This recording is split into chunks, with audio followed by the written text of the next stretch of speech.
따라합니다. 예수는 그리스도. 우리는 계속해서 사도신경을 통해서 하나님과 예수 그리스도 이름에 대해서 말씀을 나누고 있습니다. 그동안 여러 행사들로 인해서 정해진 시간만큼 전하지 못하고 줄여서 전하고 있는 고충이 있습니다. 다 잘 알고 계시지만 예수를 한문으로 음력하면 야소라고 합니다. 그래서 과거에 이렇게 보면 야소교라고 우리나라에서는 불렀습니다. 그리스도를 한문으로 음력하면 기리사독이라고 표기합니다. 중국에서 주로 이렇게 표기하죠. 이를 요약해서 기독이라고 씁니다.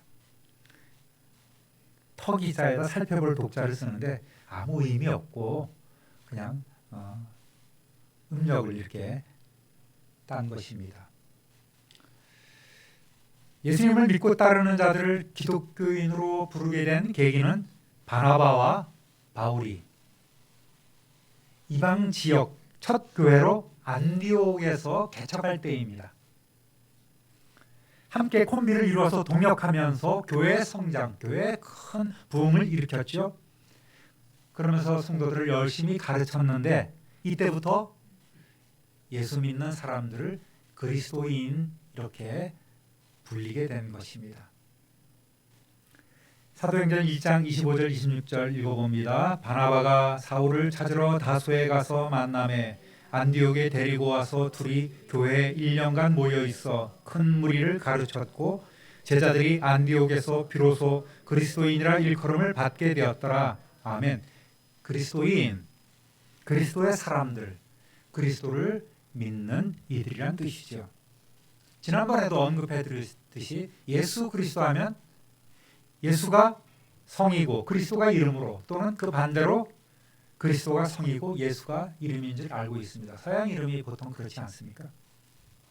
그런데 예수는 예수님의 이름이 맞아요. 그 이름을 예수라 하라 이렇게 했기 때문에 이름이 맞습니다. 그런데 그리스도는 성이 아니죠. 그리스도는 예수님의 직분을 나타내 줍니다. 뭐를 나타내 준다고요? 예수님의 직분을 나타내 준다는 거예요. 그리스도라는 단어는 히브리어로 메시아라고 하는데 그 뜻은 기름 부음을 받은 자라는 뜻입니다. 요한복음 1장 40절 41절 읽어보겠습니다. 요한의 말을 듣고 예수를 따르는 두 사람 중에 하나는 시몬 베드로의 형제 안드레라. 그가 먼저 자기의 형제 시몬을 찾아 말하되 우리가 메시아를 만났다 하고 메시아는 번역하면 그리스도라. 아멘. 이스라엘에서는 전통적으로 왕과 제사장, 선지자를 세울 때 그에게 기름을 부었습니다. 어떤 기름을 부은 게 아니라 좋은 올리브유를 주로 부었습니다. 구약 성경에 보면 선지자를 세워서 하나님의 뜻을 전하게 했죠. 또 제사장을 세워서 희생제물을 하나님 앞에 드리게 함으로써 백성들이 죄를 용서받을 수 있게 했습니다. 또 왕을 세워서 하나님 나라의 백성으로 살아가도록 했습니다. 그러니까 선지자, 제사장, 왕 이 세 부류의 사람은 모두 하나님께서 세우신 중보자, 대리자의 직분임을 상징해서 그 위에 기름을 부은 것입니다. 오늘날로 얘기하면 인직식 때 우리는 요즘은 안수를 합니다만 그 위에 기름을 붓는 거예요. 그래서 제가 가끔 주장하는 게 있습니다. 목사님들한테 목사 안수할 때 머리에 기름을 붓자, 올리브유를 이렇게 정결한 올리브유를 붓자고 이렇게 얘기를 합니다. 요즘 시대에 그렇게까지 그런 의견이 많습니다만 어쨌든 그런 의미도 우리가 가질 수 있을 것 같아요. 그러니까 여러분 첫 제사장이었던 아론도 그리스도였고 왕이었던 다윗도 그리스도였습니다. 또 이사야 같은 예레미야 같은 선지자들도 전부 다 그리스도였어요.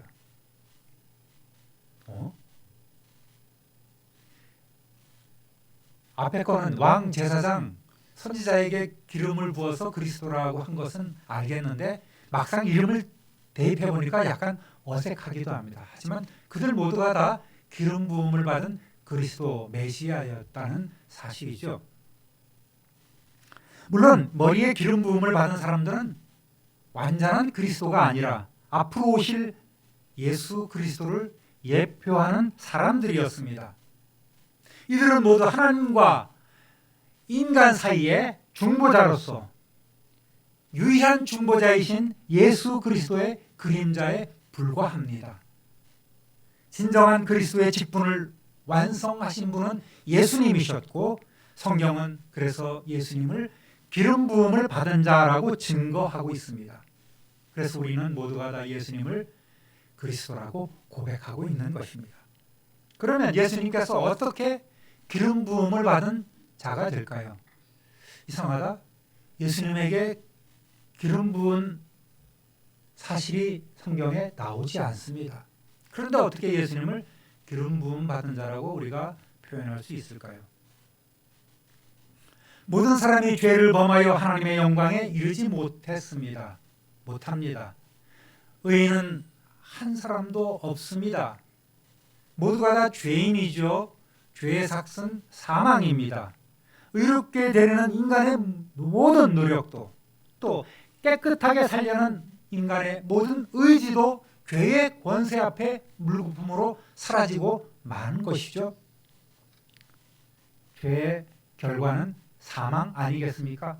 사망은 몸은 죽고 그 영혼은 망하는 것입니다. 이것이 사망이에요. 한 번 죽는 것은 사람에게 정해진 것이고 그 후에 심판이 있습니다. 어느 누구도 이 사망의 저주를 피할 길이 없습니다. 어느 누구도 예외 없이 석가모니도 마호메트도 공자도 문선명도 구원파 유병원도 또 만이교주도 피할 길이 없습니다. 그래서 우리에게는 하나님과 단절된 관계를 아버지와 자녀의 관계로 새롭게 회복시켜 줄 수 있는 중보자, 즉 그리스도가 필요했습니다. 디모데전서 2장 5절 읽어보겠습니다. 하나님은 한 분이시요 또 하나님과 사람 사이에 중보자도 한 분이시니 곧 사람이신 그리스도 예수라. 할렐루야. 사람이신 그리스도 예수라. 사람의 몸을 입고 오신 성자 예수님께서 이 땅에서 사역하시는 동안 예수님은 다른 일반 그리스도와 다르게 만든 것은 예수님에게는 식물성 기름이 아닌 바로 성령의 기름 부음이 있었다는 사실입니다. 누가복음 4장 18절 19절 읽어보겠습니다. 주의 성령이 내게 임하셨으니 이는 가난한 자에게 복음을 전하게 하시려고 내게 기름을 부으시고 나를 보내사 포로된 자에게 자유를 눈먼 자에게 다시 보게 함을 전파하며 눌린 자를 자유롭게 하고 주의 은혜의 해를 전파하게 하려 하심이라 하였더라. 아멘.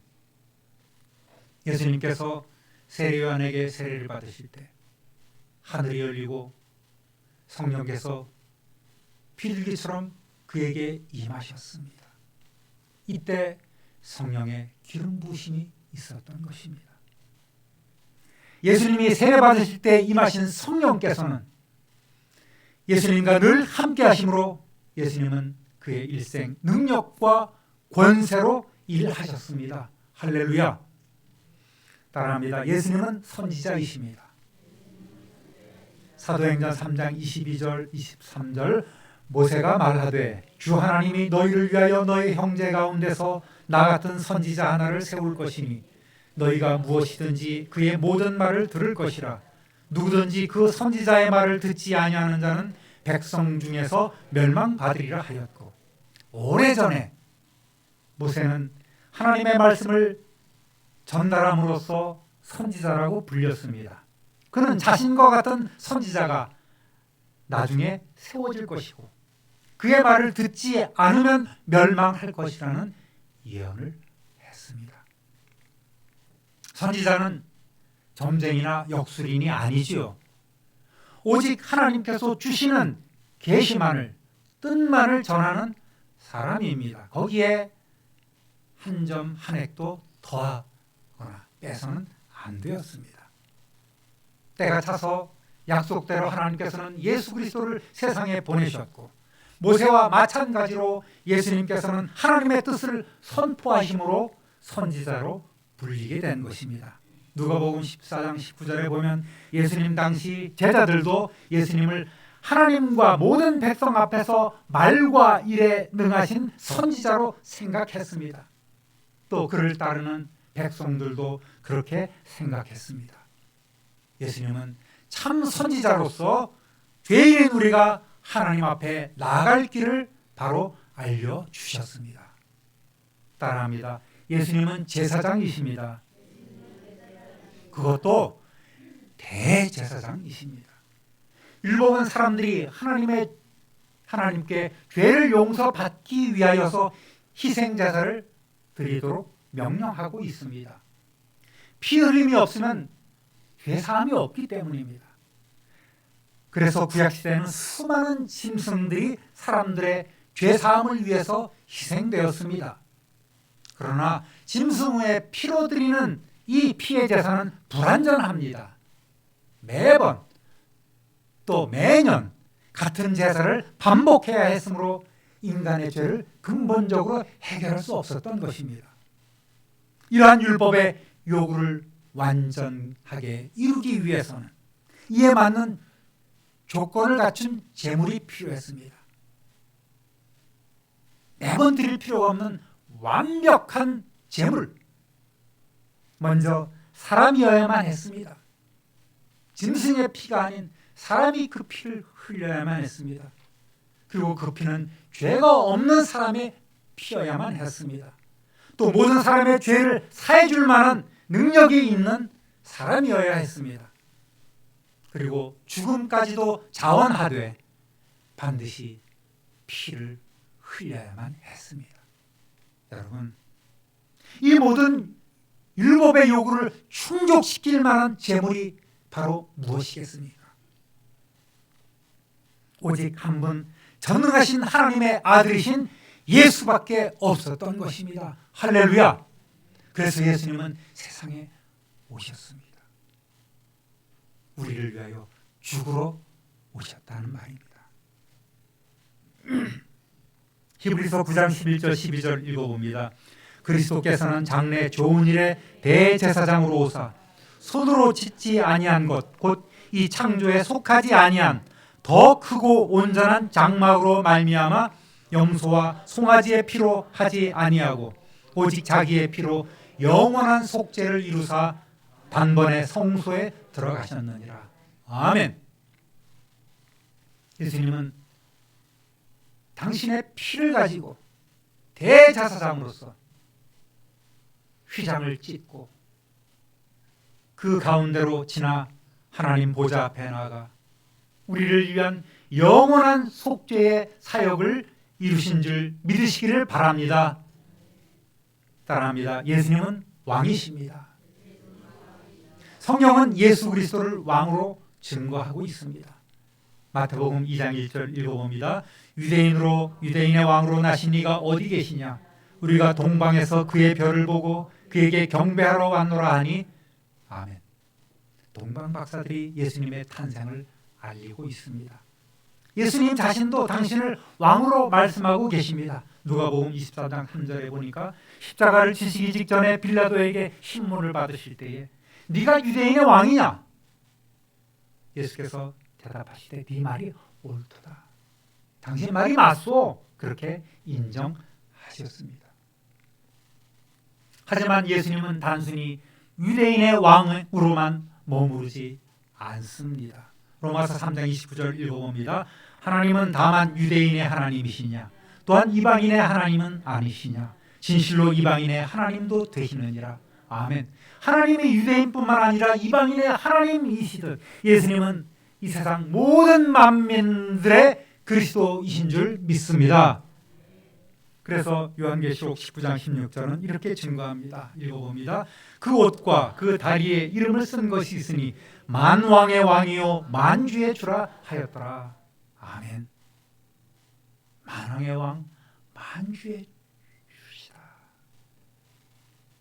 진정한 그리스도이신 예수님은 사망 권세를 깨뜨리고 부활하심으로 승리하셨습니다.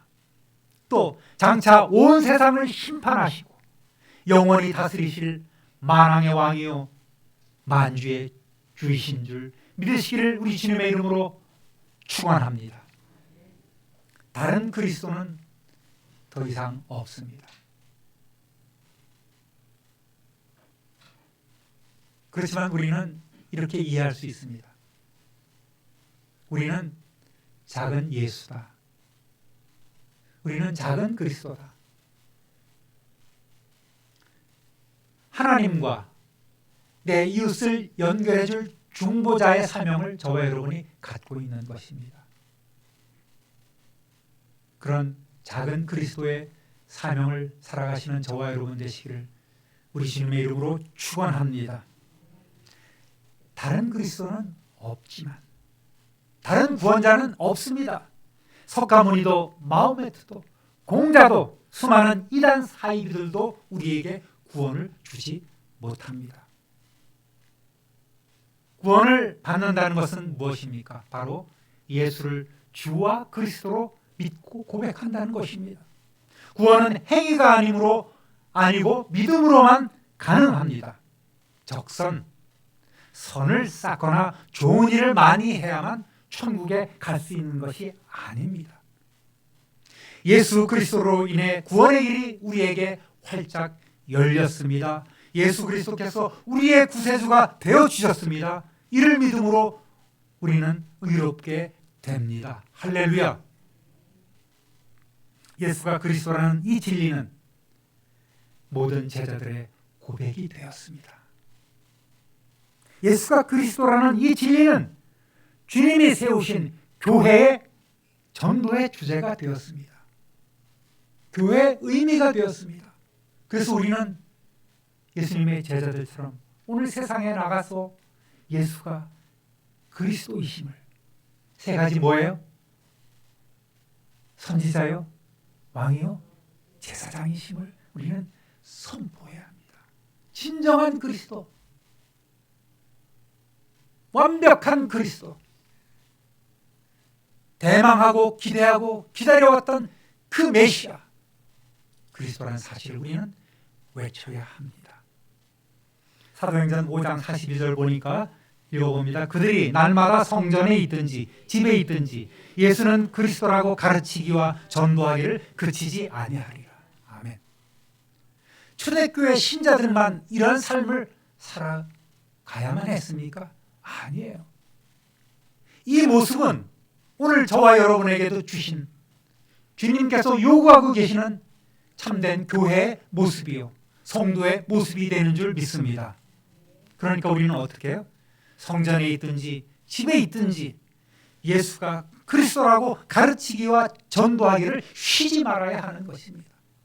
그러한 충성스러운 전도자 되시기를 우리 구주 예수 그리스도의 이름으로 축원합니다. 예수님의 십자가 죽음 앞에 두려움을 갖고 도망쳤던 모든 제자들이 변하여 새 사람이 되었고 그들은 죽음을 두려워하지 않고 전도에 힘을 썼던 것입니다. 예수님은 우리의 모든 연약함을 채워줄 수 있는 선지자요, 대제사장이요, 전능하신 왕이십니다.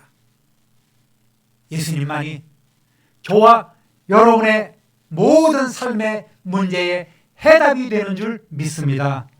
오늘 이후로 예수님을 그리스도로 믿고 따르는 여러분에게 성령의 기름 부으심이 풍성히 임하시기를 주님의 이름으로 축원합니다.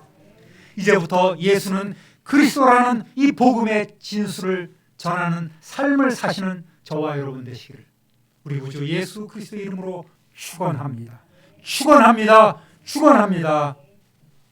존귀하신 하나님 아버지, 오늘 말씀을 통하여 예수님께서 진정한 그리스도이심을 다시 한번 마음속에 믿고 새깁니다. 이 말씀대로 우리도 세상을 향하여 예수님이 우리의 주와 그리스도 되심을 만왕의 왕이요 만주의 주가 되심을 열심히 선포하는 성도들이 다 되게 하여 주옵소서. 그러한 전도자의 사명, 중보자의 사명을 살아가는 작은 그리스도가 되게 하여 주옵소서. 그리스도인이라고 불림을 받기에 합당한 아름답고 복된 삶을 우리 모두가 살아가게 하여 주옵소서. 우리 구주 예수 그리스도의 이름으로 축복하며 기도 올립니다. 아멘.